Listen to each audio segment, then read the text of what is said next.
I am Geraldine, 28 years old, and just your average office worker living paycheck to paycheck in Chicago. My life changed overnight when I won $960,000 in the lottery after taxes. Finally, a way out of my cramped apartment student debt and endless budget spreadsheets. But when I shared the news with my family, my parents delivered an ultimatum that shattered me: give half the money to my struggling golden child brother Nathan or consider myself disowned. I chose myself for once and walked out. Before I continue this story, let me know in the comments what you would do if your family demanded half your lottery winnings. Make sure to like and subscribe if you want to hear more stories about standing up for yourself when family crosses the line. Growing up as the eldest child in what appeared to be a typical middle-class family in suburban Chicago, I never imagined I would one day be forced to choose between my financial security and my family ties. My childhood home was a spacious 4-bedroom house in a good school district, with a manicured lawn and a 2-car garage that housed my dad Jack's prized Chevrolet and my mom Diana's practical minivan. From the outside, we looked like the picture-perfect American family. But appearances can be deceiving. The first clear memory I have of understanding my place in the family hierarchy came when I was 6 years old. My parents had just brought home my baby brother Nathan. I was initially excited to be a big sister, proudly telling everyone at school about my new role. That excitement quickly faded during his first birthday celebration. My parents transformed our backyard into a mini carnival complete with a bouncy castle, professional photographer, and custom cake that must have cost hundreds of dollars. Relatives I barely knew showed up bearing expensive gifts. The contrast to my own 6th birthday just months earlier was stark: a simple cake from the grocery store, a few friends over for pizza, and gifts that were practical rather than extravagant. Nathan is just a baby, Mom explained when I asked why his party was so much bigger. Babies need special attention. That explanation became a recurring theme throughout our childhood. When I turned 10, I asked for art lessons after discovering a talent for drawing. My request was met with, "Those are expensive, Geraldine. Maybe next year." Yet when 8-year-old Nathan expressed interest in baseball that same summer, my parents immediately purchased top-of-the-line equipment and enrolled him in an elite travel team that required weekend trips across the state. The pattern continued into our teen years. When I earned straight A's and made the honor roll my freshman year of high school, my parents responded with a distracted, "That is nice, honey," before returning to their conversation about Nathan's science fair project. When Nathan brought home B's and C's, my parents praised his effort and rewarded him with a new gaming system. The disparities grew more significant as we approached driving age. When I turned 16, I had saved nearly $3,000 from babysitting and working weekends at the local grocery store. My parents contributed another $1,000 toward a used Honda with over 100,000 miles on the odometer. "This will teach you responsibility," my father said as he handed me the keys. 2 years later, when Nathan turned 16, my parents surprised him with a brand new Ford Mustang complete with custom detailing and an expensive sound system. When I mentioned the obvious difference in treatment, my mother simply said, "Nathan needs a reliable car for all his activities." The fact that I had just as many extracurricular activities seemed irrelevant. The most painful disparity came when it was time for college. Despite maintaining a 3.9 GPA and scoring in the 95th percentile on my SATs, my parents informed me they could only contribute minimally to my education. "We have been saving, but with the economy and everything there just is not much left," my father explained. I applied for every scholarship I could find and still had to take out $45,000 in student loans to attend a state university. Nathan, on the other hand, was sent to an exclusive private university with a price tag of $60,000 per year, all paid for by my parents. "Your brother has such potential," my mother gushed. We could not possibly let finances stand in his way. The unspoken implication that I somehow had less potential stung more than any direct insult could have. Despite all this, my relationship with Nathan was not overtly hostile. We simply existed in different orbits, rarely connecting in any meaningful way. He was not malicious toward me, just accustomed to being the center of attention. Our conversations were superficial, limited to holiday gatherings and family dinners. I sometimes wondered if he even noticed the preferential treatment, or if it was so normalized that it seemed natural to him. I left home at 22 immediately after college graduation, determined to build a life independent of my family's influence. I found a tiny one-bedroom apartment in a less-than-ideal neighborhood and secured an entry-level position at an insurance company. The pay was modest, but it allowed me to make minimum payments on my student loans while covering basic necessities. I learned to budget meticulously, cutting coupons and shopping sales, foregoing vacations and new clothes to make ends meet. Meanwhile, Nathan graduated with a business degree and immediately announced his intention to start his own tech company.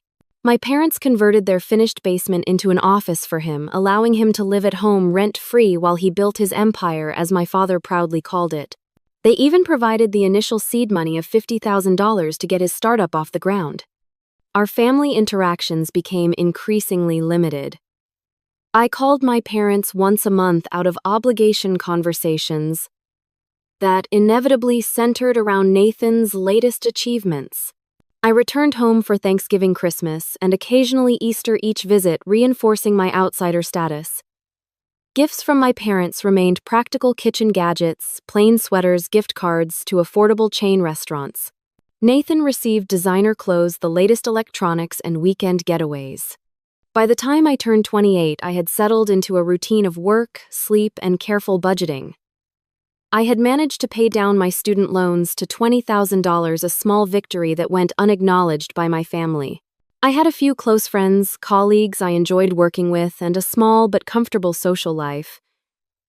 I dated occasionally, though nothing serious developed. In quiet moments, I sometimes wondered if this would be my life forever, working a job that paid the bills but offered little fulfillment, watching from the sidelines as others pursued their dreams. Little did I know that fate was about to deal me an unexpected hand, one that would force me to confront the family dynamics I had spent years trying to escape. My daily life had become a predictable rhythm of alarm clocks, rush hour traffic, and fluorescent office lighting. I worked as a claims adjuster at Midwest Insurance Partners, a mid-sized company with decent benefits but limited advancement opportunities.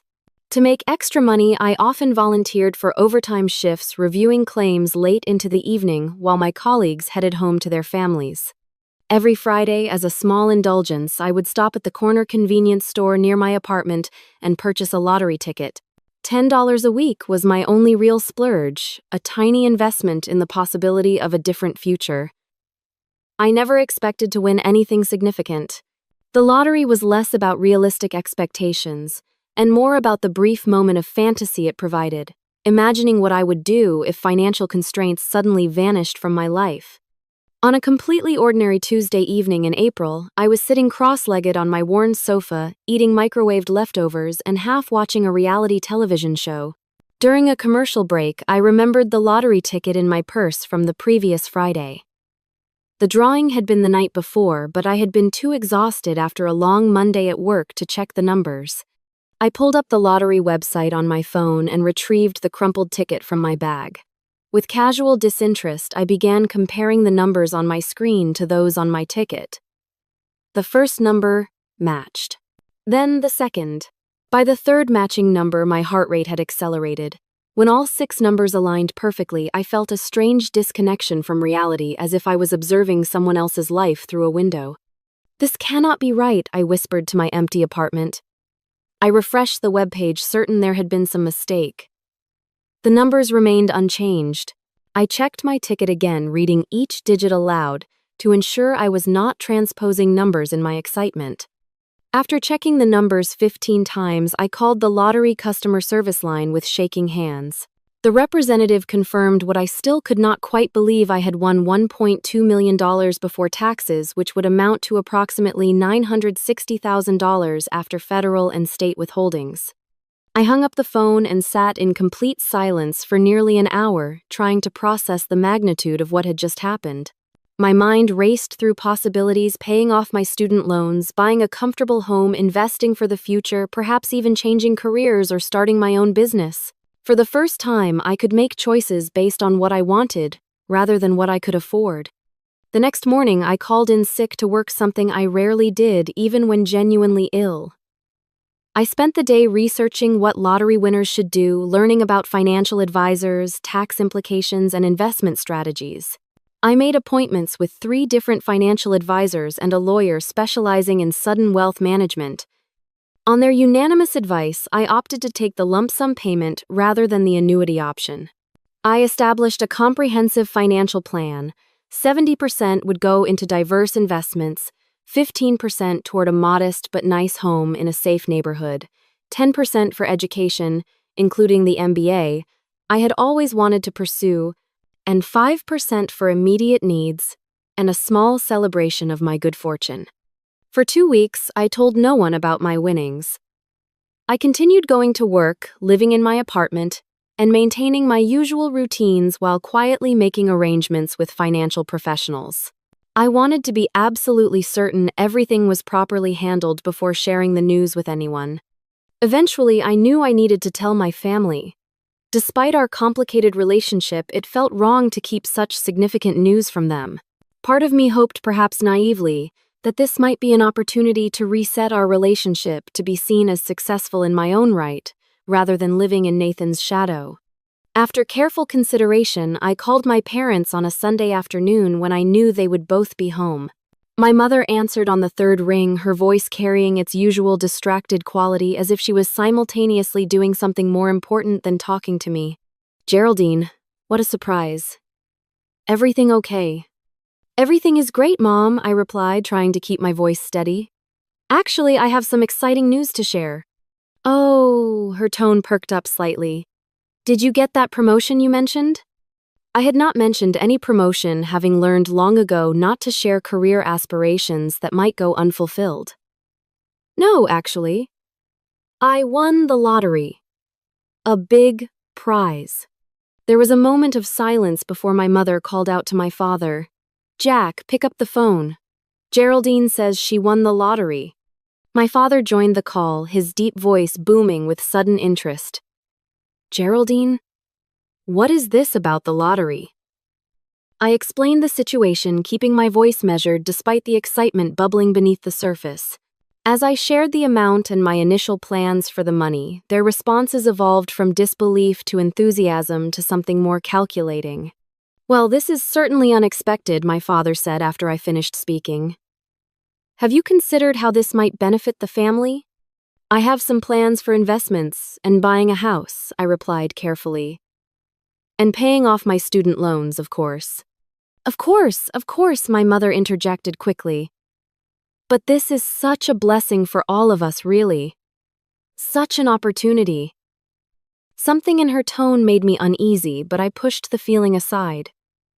"I would love to celebrate with you both. Maybe we could have dinner next weekend." "Absolutely," my mother exclaimed, with more enthusiasm than I had heard from her in years. "Come over Saturday at 6. I will make your favorite lasagna." The fact that my favorite was actually eggplant parmesan, something she would have known if she had paid attention, did not escape my notice. "We are so proud of you, sweetheart," my father added. "Our little girl, a lottery winner. Wait until everyone hears that we have a millionaire in the family." After hanging up, I sat with mixed emotions. Their sudden interest in my life felt both validating and suspicious. Still, I allowed myself to hope that perhaps this windfall might bridge the gap that had grown between us over the years. I spent the next few days finalizing details with my financial team and beginning discreet inquiries about housing options in safer neighborhoods. I also researched part-time MBA programs that I could pursue while maintaining my job, at least initially. As Saturday approached, I felt a growing nervousness about the family dinner. I purchased a bottle of expensive champagne and a bouquet of flowers for my mother, telling myself this would be a new beginning for all of us. I drove to my parents' house with cautious optimism, unaware that the evening would alter the course of my family relationships forever. I arrived at my childhood home precisely at 6 o'clock on Saturday evening. The familiar 2-story colonial looked exactly as it always had. Perfectly maintained lawn seasonal wreath on the front door, warm yellow light spilling from the windows. For a moment, I sat in my car gathering my courage and reminding myself that I was no longer the insecure girl who had left home 6 years ago. I was a financially independent adult with a windfall that would change my life. I deserved to celebrate this good fortune. The scent of garlic bread and tomato sauce greeted me as I walked through the front door along with my mother's perfume, the same brand she had worn since I was a child. The house was immaculate as always, family photos lining the entryway. I noticed immediately that the most prominent frames featured Nathan at various ages and achievements, while photos of me were smaller and less prominently displayed. "There she is," my father boomed, emerging from the living room with a glass of scotch already in hand. "Our lucky girl." My mother hurried from the kitchen, wiping her hands on her apron before giving me an uncharacteristically enthusiastic hug. "Geraldine, sweetie, we are so excited to celebrate with you." I presented the champagne and flowers, which my mother accepted with a bright smile. "How thoughtful, we will open this with dessert. I made your favorite chocolate cake." My favorite was actually carrot cake, another detail she had forgotten, but I smiled appreciatively nonetheless. "The house looks great. Nothing changes." "Why mess with perfection?" my father laughed, leading me into the dining room where the table was set with the good china, something usually reserved for major holidays. "We have been busy getting things ready for our special dinner." The conversation during the appetizer course remained light and surprisingly centered on me. My parents asked about my job, my apartment, and even a few of my friends whom they remembered. Their interest seemed genuine, if somewhat exaggerated, and I found myself relaxing slightly as we moved to the main course. So my father said, as he served himself a second helping of lasagna, "Tell us more about this lottery business." "How much did you say you won after taxes?" "About $960,000, I replied. "I have been working with financial advisors to make sure I manage it properly." My mother nodded approvingly. "Very responsible. And what exactly are your plans?" I explained my carefully considered strategy: investments, a modest home purchase, continuing education, and a small portion for immediate needs. The advisors all said the key is not to make dramatic lifestyle changes or big purchases right away. Lottery winners who do that often end up broke within a few years. Smart thinking, my father agreed, though something in his expression had shifted. "But what about family? Surely your good fortune should benefit those closest to you as well." I had anticipated this question and prepared a measured response. "I have been thinking about that. Maybe a nice family vacation next summer. I know we have not all traveled together since I was in high school." My parents exchanged a glance that immediately put me on alert. My mother set down her fork and reached for her wine glass. "That would be lovely, dear, but we were thinking of something a bit more substantial." "Substantial," I repeated, my stomach tightening. My father cleared his throat. "The thing is, Geraldine, your brother's business is at a critical juncture.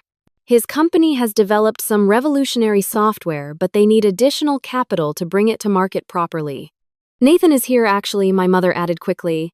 "He will be joining us for dessert to explain everything. He has been working all day at the office, poor thing. Such dedication." As if on cue, I heard the front door open and close, followed by familiar footsteps in the hallway. Nathan appeared in the dining room doorway, dressed in business casual attire, his expression a carefully constructed mask of fraternal affection. "Congratulations, sis," he said, approaching to give me a brief hug. "Quite the windfall you have got there." "Thank you," I replied cautiously. "I hear your business is at a critical stage." Nathan took a seat at the table, immediately accepting the plate of food my mother hurried to prepare for him. "We have developed a proprietary algorithm for predictive analytics in the healthcare sector. The potential is enormous. But we need another round of funding to scale properly and beat competitors to market. We have already invested quite heavily in Nathan's company," my father added proudly. "Your mother and I believe in his vision." Nathan nodded between bites. "Dad and Mom put in $50,000 initially, and another $75,000 last year when we expanded the development team. The problem," my mother continued, "is that the company needs a significant infusion of capital now. About $400,000. The room suddenly felt airless. I looked from one family member to another, trying to process what was clearly a coordinated approach. And you want me to provide this money from my lottery winnings? Think of it as an investment, Nathan said smoothly. You would become a significant shareholder. When we go public or get acquired, your return could be 10 times what you put in. Or I could lose everything if the company fails, I countered, trying to keep my voice steady. 400,000 is nearly half of my winnings. Family supports family, Geraldine, my father said, his tone hardening slightly. We have always been there for you. I could not help the short, incredulous laugh that escaped my lips. Have you really? My mother's expression tightened. What is that supposed to mean? We gave you everything growing up. Did you? I asked quietly. Because from where I stand, Nathan was given everything while I had to earn the bare minimum. That is completely unfair, my father interjected, his face reddening. We treated you both equally. The dam that had held back years of resentment suddenly cracked. Equal Nathan got a brand new Mustang for his 16th birthday. I got $1,000 toward a used Honda with 100,000 miles on it. Nathan went to a $60,000 a year private university fully paid for. I graduated with $45,000 in student loans from a state school. Nathan got a $50,000 investment to start his business. I got nothing but expectations to make it on my own. A tense silence fell over the table. Nathan stared at his plate, clearly uncomfortable. My mother's eyes had narrowed and my father's jaw worked back and forth as he struggled to maintain his composure.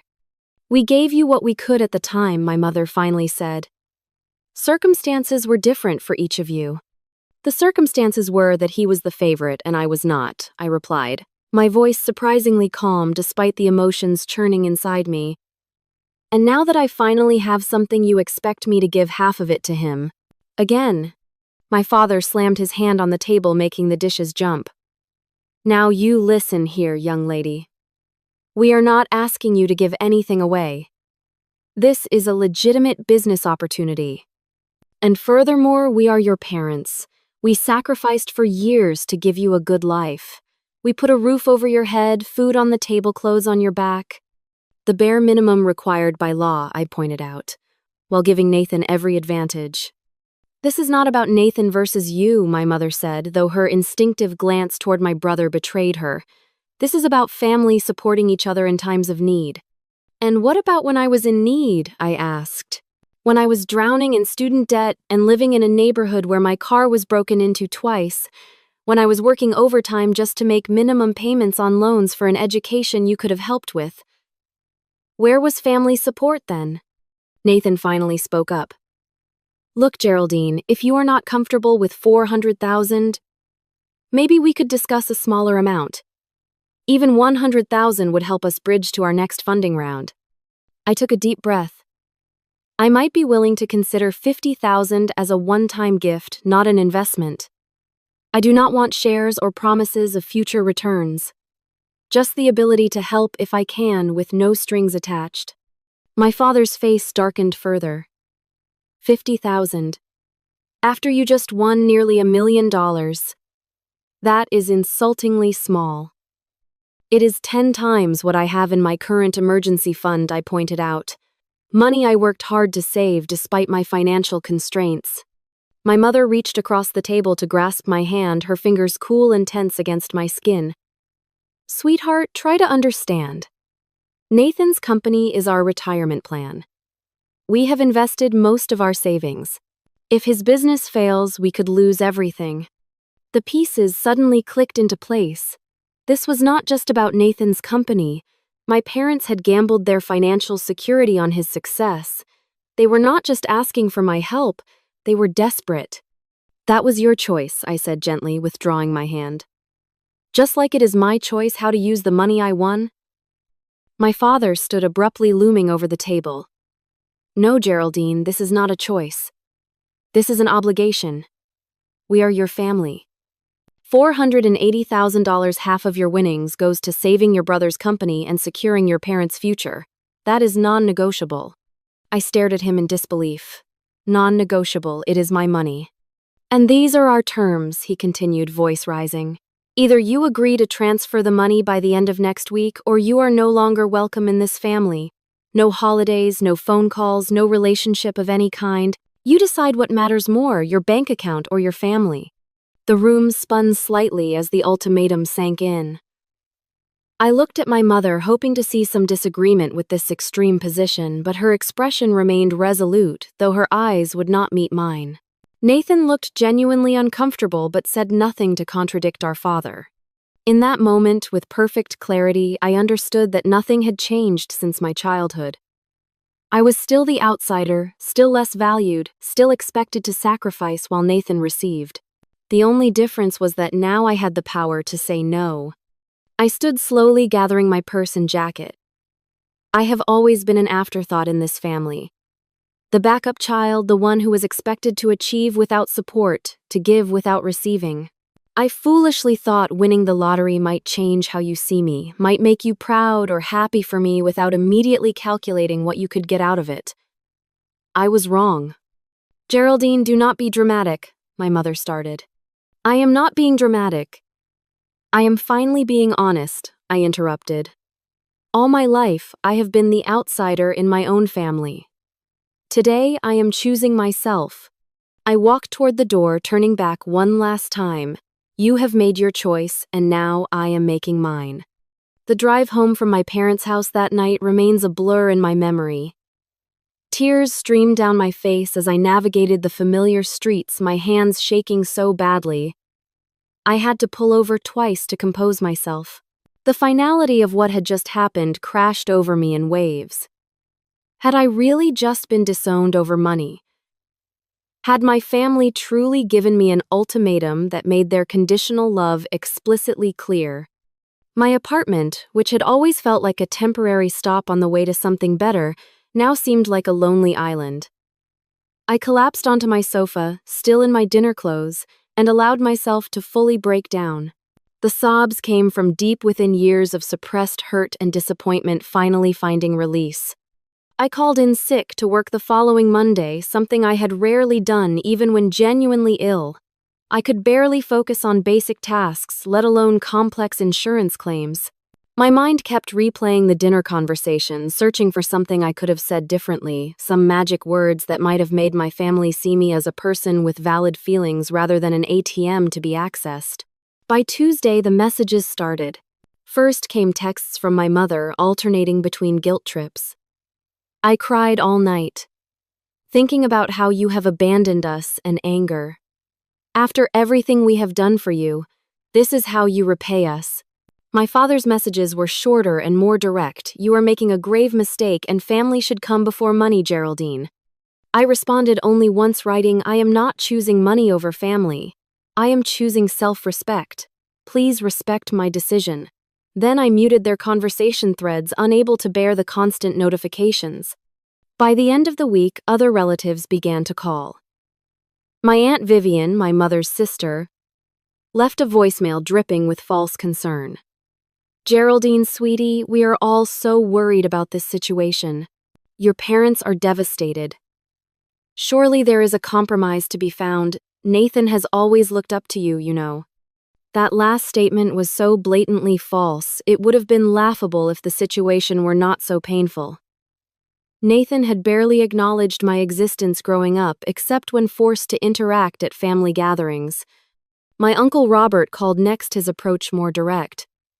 "Your father tells me you have come into some money and are refusing to help the family. That does not sound like the Geraldine I know. Your brother has a real opportunity here, and family supports family." It became clear that my parents were spinning a narrative throughout the extended family. Ungrateful Geraldine had received a windfall and selfishly refused to help her struggling brother and parents. No mention of the ultimatum, the demand for half my winnings, or the years of preferential treatment Nathan had received. The following Sunday, I woke to 17 missed calls from various family members and a group text from my cousins expressing their disappointment in my choices. The pressure was mounting, and I felt my resolve beginning to waver. Maybe I was being selfish. Maybe $480,000 was a reasonable request from family. In a moment of weakness, I actually went so far as to log into my bank account finger hovering over the transfer button. The thought of being welcomed back into the family fold was tempting even if it came at such a steep price. Before I could complete the transaction, my phone rang. It was Linda, a colleague from work who had become something of a mentor to me over the past 2 years. I had confided in her about the lottery win and the subsequent family drama. "How are you holding up?" she asked without preamble. "Not great," I admitted. "I am actually considering just giving them the money to end this nightmare." Linda's response was immediate and firm. "Geraldine, listen to me. What your family is doing is emotional blackmail, pure and simple. If you give in now, you are setting a precedent that will follow you for the rest of your life. Every major decision, every financial windfall, they will expect control. Is that what you want?" Her words cut through the fog of guilt and self-doubt. "No," I whispered, "but I do not want to lose my family either. A family that only wants you when you can provide financial benefit is not a family worth preserving at all costs," Linda said gently. "I know that sounds harsh, but as someone who has watched you work harder than anyone else in the office while dealing with constant financial stress, I cannot stand by and watch you give away your chance at security and independence." That conversation was the lifeline I needed. I logged out of my bank account and instead made an appointment with a therapist specializing in family trauma. If I was going to navigate this new reality, I would need professional support. The harassment from my family continued for another week before I finally took the drastic step of blocking their numbers. The constant barrage of guilt, anger, and manipulation was taking a toll on my mental health, affecting my sleep appetite and work performance. I could not heal while remaining connected to the source of my pain. Those first few weeks of separation were excruciating. I would find myself crying in the shower in my car during lunch breaks or while doing simple tasks like grocery shopping. Certain songs on the radio or television shows would trigger memories of happier family times, causing a fresh wave of grief. Despite the years of unequal treatment, these were still the people who had raised me who featured in my earliest memories, whose approval I had sought for decades.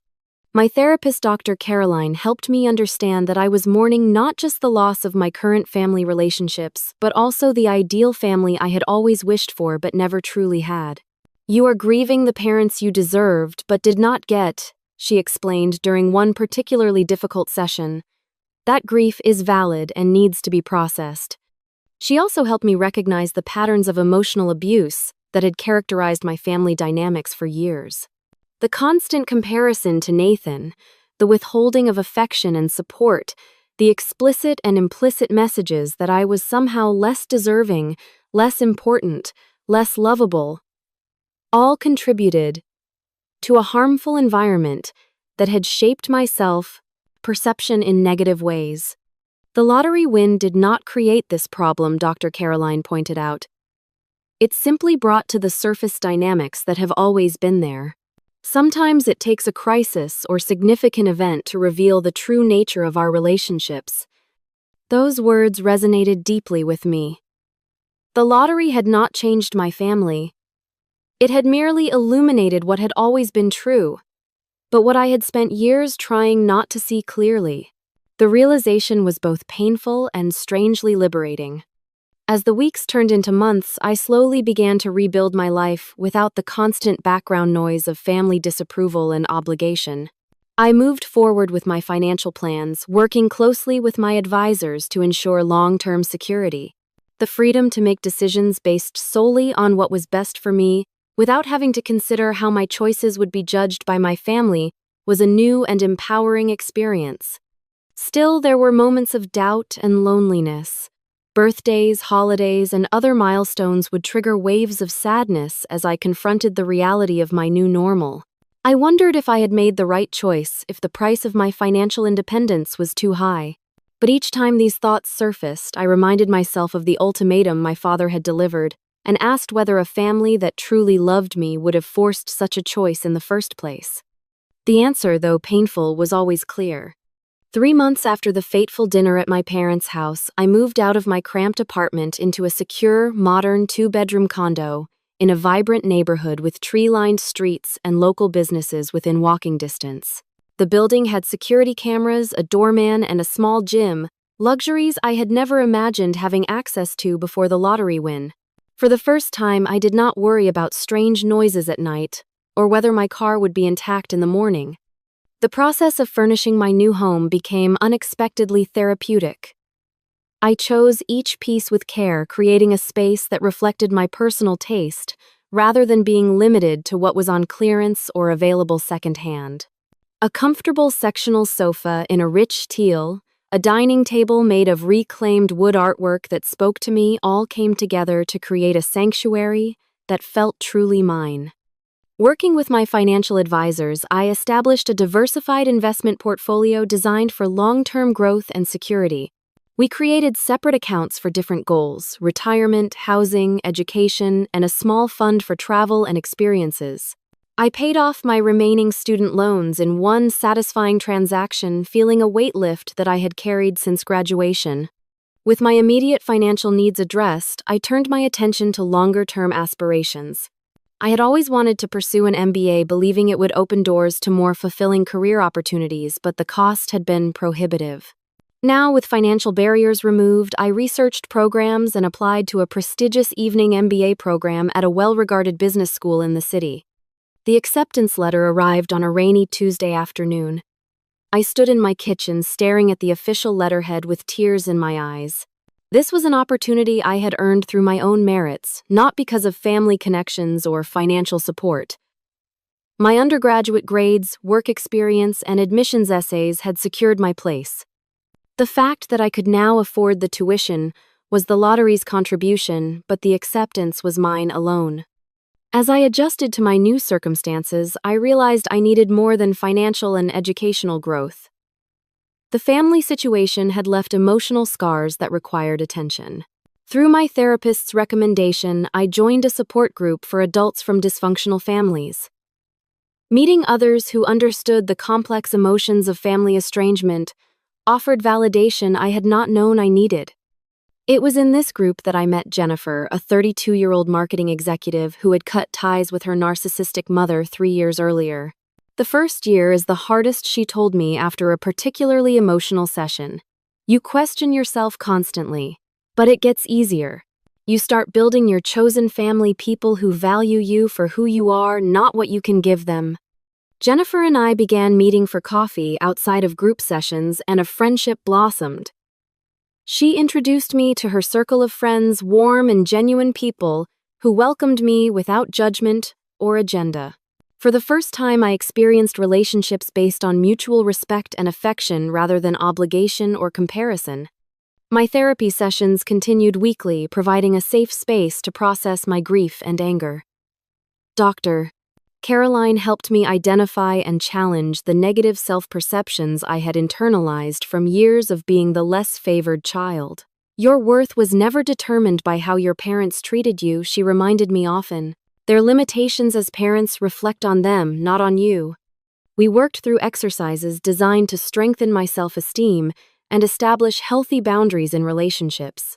I learned to recognize when I was sacrificing my own needs to please others, a pattern developed through years of trying to earn my parents' approval. Slowly, I began to trust my own judgment and prioritize my well-being without guilt. My professional life also began to transform. With the pressure of financial insecurity removed, I approached my work with renewed focus and creativity. I suggested process improvements that saved the department significant time and resources, earning recognition from senior management. 6 months after moving into my new home, I was offered a promotion to team leader, a position with greater responsibility and substantially higher compensation. You have really come into your own these past few months, my boss commented during the promotion discussion. There is a confidence in your work that was not there before. Whatever changes you have made in your life, they are clearly working for you. The irony was not lost on me that stepping away from my biological family had created space for me to flourish in ways I had never imagined possible. By removing the constant undercurrent of inadequacy that had characterized my family relationships, I had freed up emotional energy to invest in my own growth and happiness. As I established new routines and relationships, I also began learning to set and maintain boundaries. When a cousin I had always been close with reached out ostensibly to check on me but quickly pivoting to questions about whether I might reconsider helping the family, I was able to calmly but firmly end the conversation without feeling compelled to justify my choices. "I value our relationship," I told her, "but my financial decisions are not up for discussion.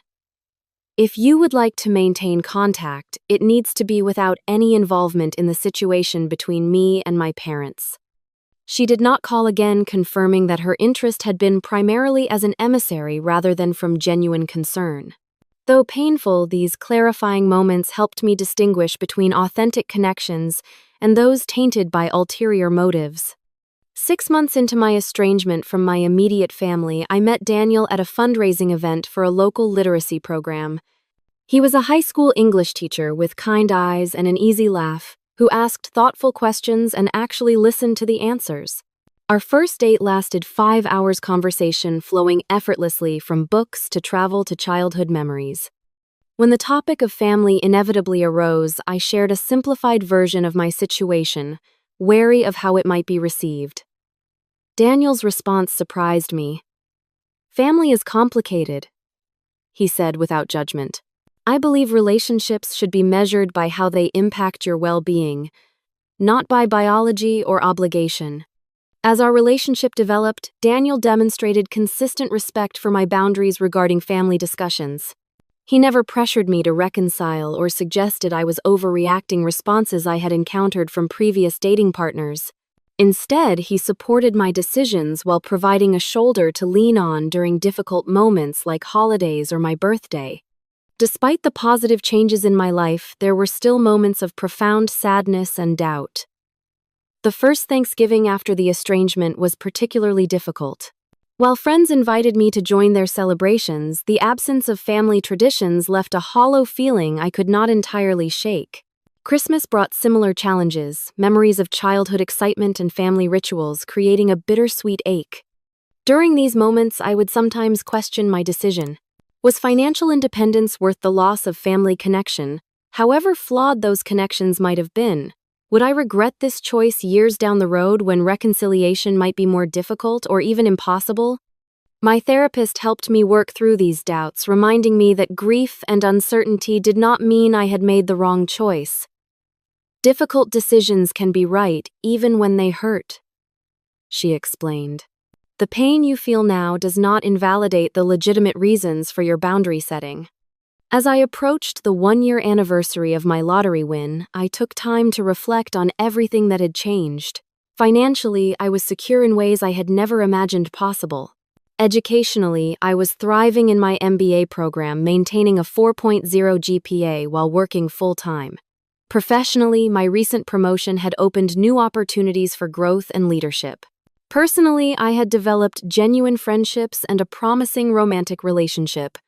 Most importantly, I had begun to recognize my own worth independent of external validation.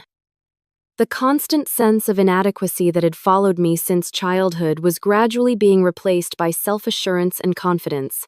I was learning that my value was intrinsic, not determined by comparison to others or by what I could provide to those around me. The lottery had given me financial freedom, but the true transformation came from the difficult choices that followed. By standing firm in my self-respect, even at the cost of family relationships, I had begun a journey of self-discovery and healing that money alone could never have provided. 18 months after walking out of my parents' house, my life had settled into a new normal. I had completed half of my MBA program with excellent grades, received another promotion at work, and my relationship with Daniel had deepened into something stable and nurturing.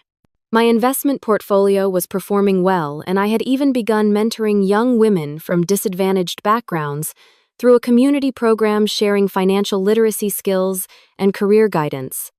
The wounds from my family estrangement had not completely healed, but they had scarred over enough that I could go weeks without the sharp pain of loss.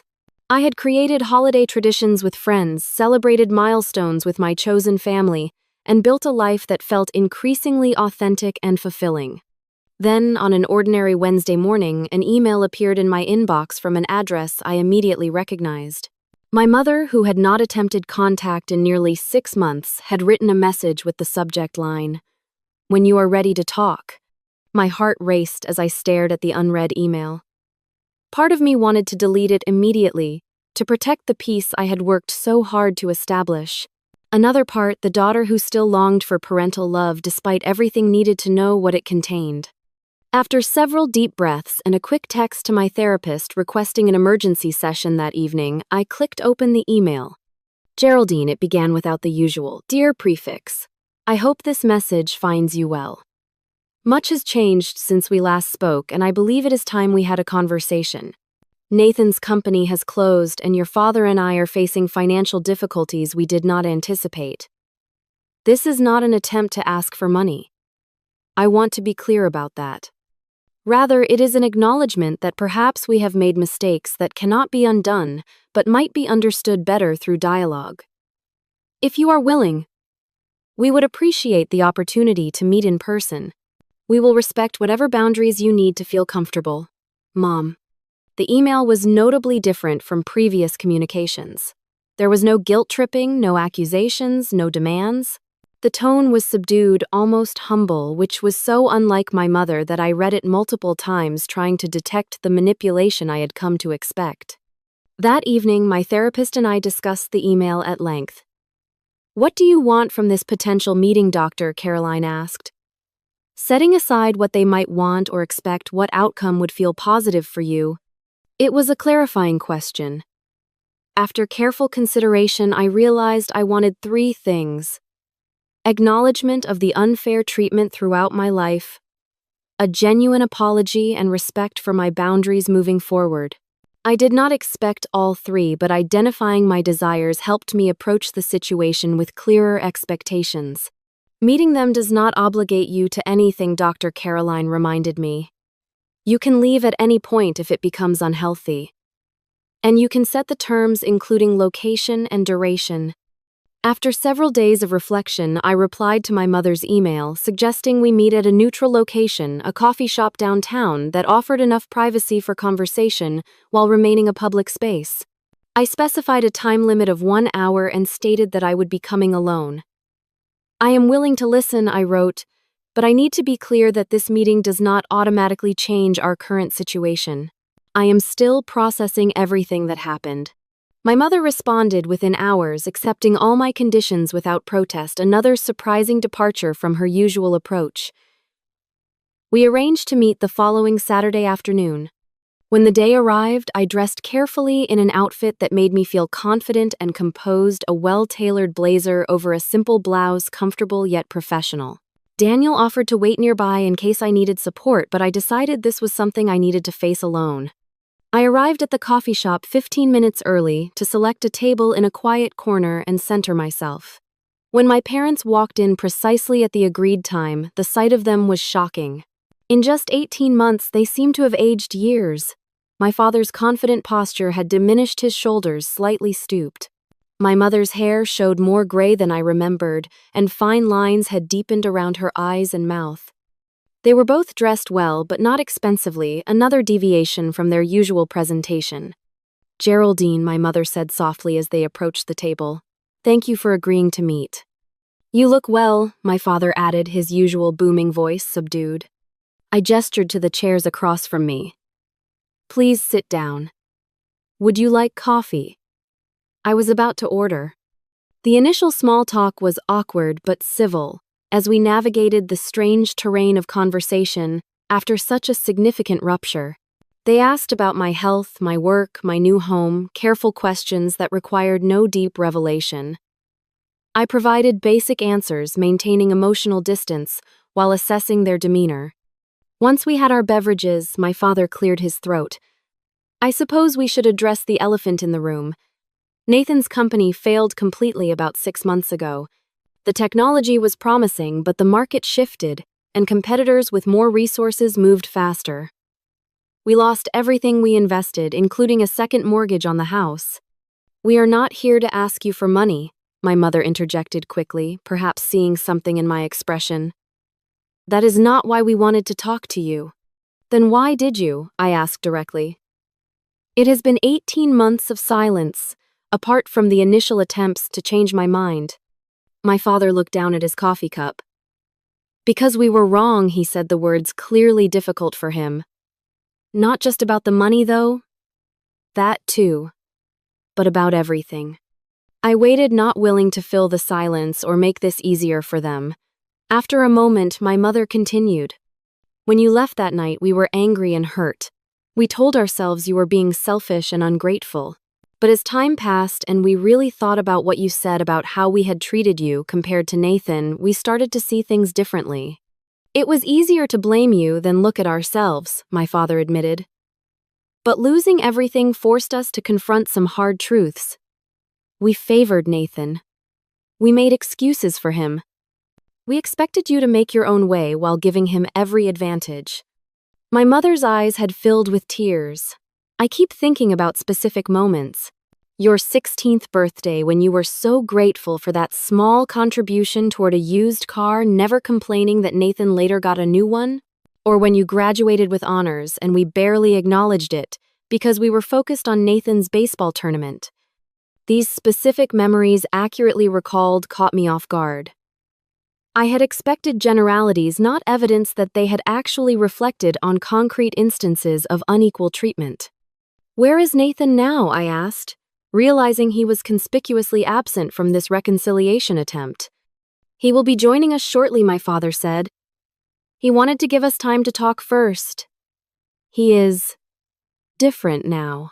The failure of his business hit him hard, but in some ways it was the best thing that could have happened to him. As if on cue, the coffee shop door opened and Nathan walked in. Like our parents, he looked changed. Gone was the confident swagger, the expensive clothes, the air of entitlement. He spotted us and approached cautiously, carrying himself with a humility I had never seen in him before. Geraldine, he said with a slight nod. Thank you for agreeing to see us. I gestured to the empty chair. You wanted to be part of this conversation. I needed to be, he corrected, sitting down. I owe you an apology more than anyone. The Nathan I remembered would never have admitted owing anyone anything, least of all an apology. Intrigued despite my wariness, I asked, for what specifically? He met my gaze directly. For never acknowledging the advantages I had. For taking it for granted that I deserved more support, more opportunities, more of everything than you did. For standing by silently that night when Dad gave you that ultimatum, even though I knew it was wrong. I had prepared myself for manipulation, for subtle attempts to circumvent my boundaries, but the straightforward acknowledgement of specific wrongs caught me off guard. What happened after the company failed? I asked. Nathan's smile was rueful. Reality happened. I lost everything, including my sense of identity. I had to move out of Mom and Dad's basement, get a regular job for the first time in my life, and learn to live within a budget. Turns out, I was not the business genius everyone thought. Just a privileged kid who had never faced real consequences for failure. He is working in IT support now, my mother added, with what sounded like genuine pride. Starting at the bottom and working his way up properly. The pay is modest, but it is honest work, Nathan said. And I am paying rent in my apartment, paying off debts, learning what it means to be financially responsible. Things you have known since college. I took a sip of my now lukewarm coffee, processing this apparent transformation. Why now? Why reach out after all this time? My father leaned forward slightly. Because it took us this long to truly understand what we had done. And because we realized that while we lost our investments, what you lost was much more significant. You lost the belief that your family loved you unconditionally. That is a far greater loss than any amount of money. We do not expect forgiveness, my mother added. We just wanted you to know that we see now what we could not or would not see before. I studied each of their faces, looking for signs of insincerity or manipulation. What I saw instead was something I had rarely witnessed from my family: genuine remorse. I cannot pretend the past did not happen, I said carefully. The patterns were too consistent. Too damaging for too long. We are not asking you to, my father replied. We just hoped that perhaps with time and better boundaries we might find a way to have some kind of relationship again. On your terms. Not ours. Nathan cleared his throat. I know I have no right to ask anything of you, but if there is any possibility of starting over as adults as equals this time, I would like that opportunity. I thought of all the work I had done in therapy, all the progress I had made in building a life centered on self-respect and healthy relationships. Reconciliation had never been my goal yet, here it was unexpectedly possible. I cannot make any promises, I said finally, but I am willing to consider small steps, very small steps with clear boundaries. Relief washed over their faces, tempered with appropriate caution. They understood this was not forgiveness or an erasing of the past, merely an opening of a door that had seemed permanently closed. There is one thing I can offer, I said, after a moment of reflection. Not money, I clarified quickly. But Nathan, if you are serious about rebuilding your career from the ground up, I could put in a word at my company. We have entry-level positions in the IT department that might match your skills. You would have to interview and prove yourself like anyone else, but I could at least get your resume to the right person. Nathan's eyes widened slightly. That would be more than generous. Thank you for even considering it. As our meeting drew to a close, my mother reached across the table, her hand stopping short of touching mine. We are proud of you, Geraldine. Not because of the lottery, but because of who you are. I wish we had told you that more often when it mattered most. For the first time in our conversation, tears pricked at my eyes. These were the words I had longed to hear throughout my childhood and young adulthood. The validation I had sought through achievement after achievement. They came far too late to heal those old wounds completely, but their belated arrival still held meaning. Thank you for saying that, I replied softly. It matters even now. We parted with tentative plans to meet again in a month, no commitments beyond that single future conversation. As I watched them walk away, I felt neither the triumph of vindication nor the warmth of reconciliation, but something more complex. The cautious hope that perhaps with time and continued effort on all sides, some new form of family relationship might be possible, one built on mutual respect, rather than obligation or comparison. A year has passed since that pivotal coffee shop meeting with my family, and the landscape of my life has continued to evolve in ways I never could have predicted. The journey from estrangement to cautious reconnection has been neither linear nor simple, but it has been profoundly educational. Our family relationship has been rebuilt slowly, brick by careful brick. We began with monthly coffee meetings, then gradually expanded to occasional dinners at restaurants, neutral territory, where everyone could maintain their independence. Holidays remained separate affairs that first year, a boundary I needed to preserve as I navigated this new territory. This past Christmas, however, I invited my parents and Nathan to my home for dessert after they had their traditional family dinner, a small step toward creating new traditions that honor the past while acknowledging our changed dynamic. The most significant changes have been in how we communicate. My parents now ask about my life with genuine interest, rather than cursory obligation. They remember details about my work, my studies, my friends. When I share an achievement, they celebrate it without immediately comparing it to Nathan or anyone else. These may seem like small things, but they represent a fundamental shift in how they relate to me. Nathan has perhaps changed the most dramatically. After interviewing for the position I recommended at my company, he was hired as an IT support specialist. To everyone's surprise, including his own, he excelled in the role, bringing a work ethic and humility that had been absent in his entrepreneurial ventures. He lives modestly in a one-bedroom apartment, commutes on public transportation, and systematically pays down the debts from his failed business.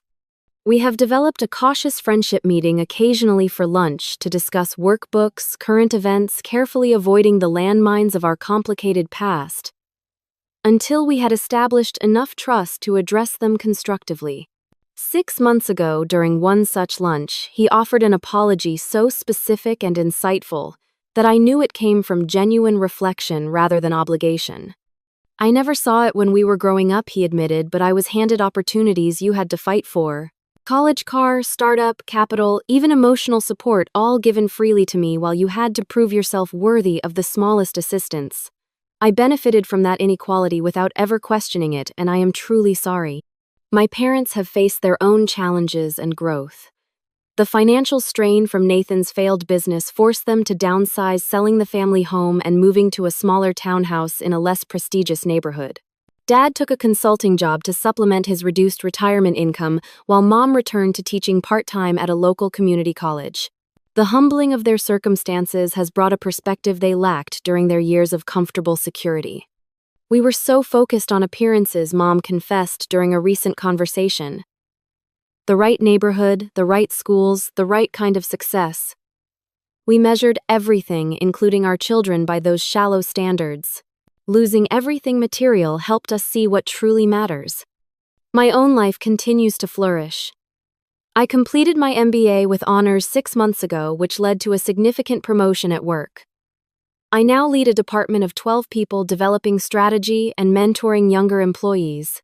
The financial security from my lottery winnings gave me the freedom to pursue this education, but the confidence to excel came from within, nurtured by therapy and supported by genuine relationships. One of my proudest accomplishments has been establishing a scholarship fund for financially independent students who lack family support.